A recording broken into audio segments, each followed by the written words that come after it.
મારે કામ નહીં થતું, દાખલા તરીકે, તો એવા લોકો છે માનતા રાખજો, હું એનું માનતા પૂરું કરી આપીશ, બરાબર.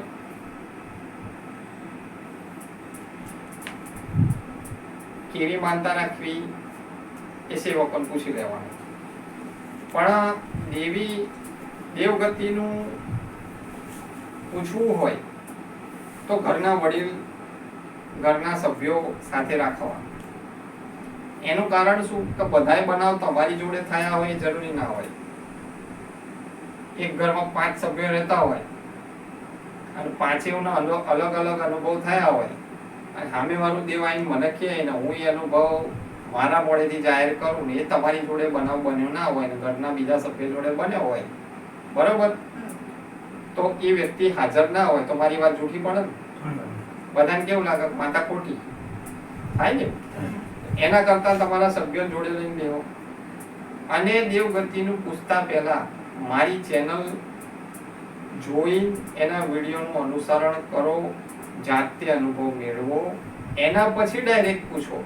કેમ કે મને કહેતા વાર નહીં લાગે, પણ તમને કરતા સમય નીકળશે ને તો પેલી મારા મોંથી જાહેર થયેલી છે ને એ હરખી નહીં બે, પછી એ તમારા વચનમાં ઊભી નહીં રહી. કેમ કે તમે આગળ કશું કરશો નહીં. તો કહે છે ને કે 50 જગ્યાએ પૂછેલો માણસ હોય ને એ પૂછવામાં જ જાય, પણ કોઈક એવી જગ્યા તો આવી જ જાય, રામવારી માતા તો આવી જ જાય, એના માંથી એક વાર બહાર પડી જાય એટલે વારો એનો આવે, બરોબર. પછી એનું તમે કરવા ના રહો, પછી એ માતા એક લાભો મારતી હોય જગ્યાએ 2 મારે. એટલે શું તમે માણસો શું કે ફલાણા ભુવાજી ત્યાં ગયા હતા, ફલાણા ભગતજી ત્યાં ગયા હતા, સારું અમારું કામ થયું ને ઉપરથી બગડવા લાગ્યું. પણ તું કરતો નહીં એટલે બગડાશે. તું કર ને પછી રિઝલ્ટ જો. કરતો નહીં ને આજે એ પૂછ્યું, 4 દાડા પછી ફલાણા ભુવા બીજા ભુવન જોડે જાય એને પૂછ્યું, પછી ત્યાં ફેર ના પડે ત્રીજા ભુવન જોડે જાય એને પૂછ્યું. આવું કરવામાં ભુવા બધા ભેગા થાય, બરાબર. અને પછી બધા ભુવાઓ બદનામ થાય. એટલે બધા ભુવા ખોટા નહીં હોતા, હું માતા ચોખ્ખું જ કહું છું, બધા ખોટા નહીં હોતા, બરાબર. એટલે આ વસ્તુ ખાસ ધ્યાન રાખવી.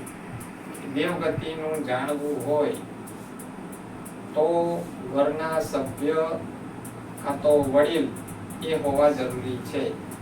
કારણ કે હું માતા નજર મારીશ તો 4 પેઢી આગળનું જશે ને અને તમને લોકોને ખબર નહીં હોય તો વાત ત્યાંની ત્યાં પૂરી થઈ જશે. બાલુ